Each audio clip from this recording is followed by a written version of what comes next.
नमस्कार विद्यार्थी मित्रांनो. मविप्र समाजाचे श्री स्वामी षटकोपाचार्यजी महाराज कला विज्ञान व वाणिज्य महाविद्यालय साईखेडा मराठी विभागामध्ये सर्वांचं स्वागत आहे. आपला वर्ग आहे SYBA म्हणजेच द्वितीय वर्ष कला. आपला विषय जनरल 2. विषयाचं नाव आहे भाषिक कौशल्य विकास आणि आधुनिक मराठी साहित्य प्रकार कादंबरी. मी प्राध्यापक बनकर सर. आज मी आपल्याला कादंबरीचा जो शेवटचा टप्पा आहे तो म्हणजे रारंगढांग या कादंबरीचे वैशिष्ट्ये कोणकोणते. आत्तापर्यंत आपण सगळे संदर्भ कादंबरीबद्दल बघितले आणि महत्त्वाच्या मुद्द्यांवरती सारांश रूपाने आपण त्याच्यावरती चर्चा केली, विवेचन आपण केलेलं आहे. आजच्या तासाला आपण या कादंबरीचे महत्त्वाचे वैशिष्ट्य याच्यावरती थोडंसं बोलणार आहोत. प्रस्तुत कादंबरी ही तृतीय पुरुषी निवेदनातून व्यक्त होत जाते. त्रयस्थानी असलेली व्यक्ती कादंबरीतील पात्रांविषयी, घटनाप्रसंगांविषयी वेगवेगळी मतांतरे व्यक्त करताना आपल्याला दिसते. हिमालयाचे रूप आणि निसर्गाचा लहरीपणा यामध्ये वेगवेगळ्या स्वभावाची माणसं येतात, परंतु प्रत्येक माणसांमध्ये जगण्याचा संघर्ष करण्याची प्रचंड जिद्द असल्याचे निसर्ग आणि मानवामधील संघर्षाचे चित्रण आपल्याला इथून कळू शकते.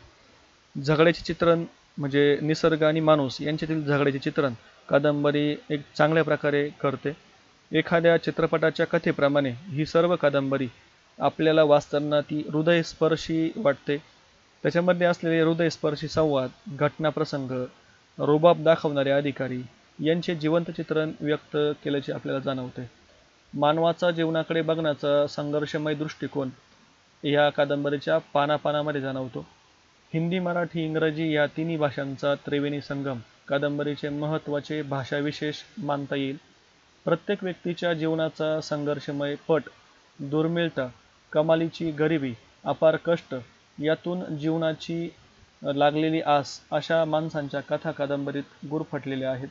वाचकाला गुंतवून ठेवण्याचे कादंबरी यशस्वी ठरलेली आहे आणि त्याच्यामधला निसर्ग आणि सगळेच वर्णन अगदी चांगल्या प्रकारे त्यांनी रेखाटलेले आहे.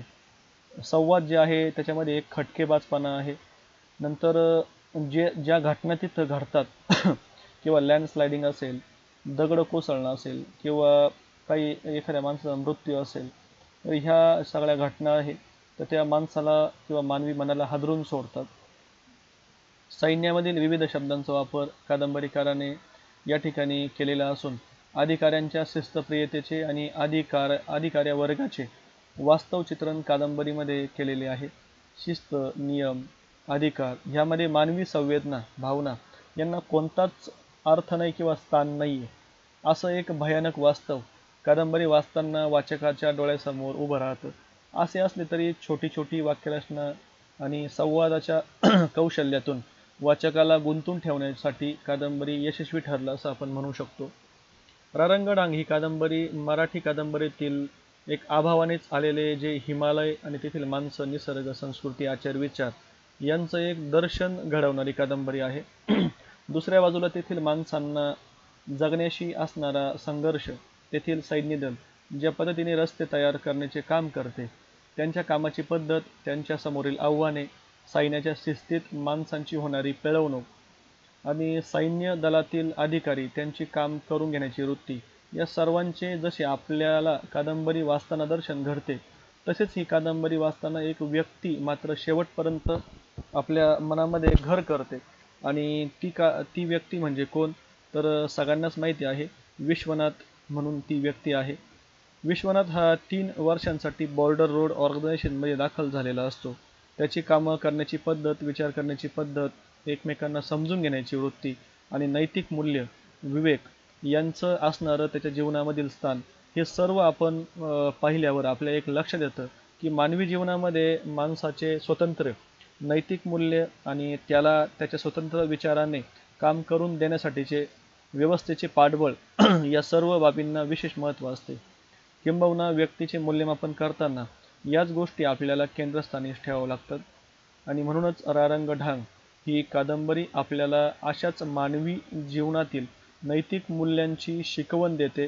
आणि हे नैतिक मूल्य किती महत्त्वाचे असतात याचे एक उत्तम उदाहरण जर म्हटले किंवा एक नैतिक मानवी मूल्यांचे अधिष्ठान या कादंबरीला लाभलेले आहे हे देखील ह्या रारंगढांग कादंबरीचे एक वेगळे वैशिष्ट्य आपल्याला म्हणावे लागेल. अशा प्रकारे विविध प्रकारचे वैशिष्ट्य आहेत. कादंबरी प्रत्यक्ष तुम्ही जेव्हा पूर्ण वाचाल तेव्हा तुम्हाला ते आणखी आणखी त्याच्यामध्ये जाणवत जातील. आणि अशा प्रकारे एक आगळीवेगळी कादंबरी रारंगढांग, की ज्या कादंबरीविषयी आपण बोलायला सुरुवात केली होती, तर तुम्हाला नावापासूनच प्रश्न पडला असेल, रारंगढांग हे नवीन नाव आहे, काय संदर्भ, कसं कसं. पण ज्या प्रकारे आपण रारंगढांगबद्दल बोललो, तिचा अर्थ समजून घेतला आणि अनेक मुद्द्यांच्या आधारे आपण कादंबरी जेव्हा समजून घेतली, तेव्हा खऱ्या अर्थाने रारंगढांग म्हणजे काय आणि शेवट आता आपण वैशिष्ट्यांपर्यंत येऊन पोचलेलो आहे. अशा प्रकारे आपण सगळे संदर्भ ह्या कादंबरीचे लक्षात घेतलेले आहे. मी तुम्हाला सगळ्यांना आवाहन करेल की कादंबरी प्रत्यक्ष सगळ्या मुलामुलींनी वाचावी आणि ती समजून घ्यावी. खूपच चांगल्या प्रकारे वाचनीय आणि तुम्हाला निश्चितच एक मनाला, बुद्धीला आणि विचारांना चालना देणारी कादंबरी आहे. तर सर्वांना मी या ठिकाणी धन्यवाद देतो आणि थांबतो. सर्वांचे धन्यवाद.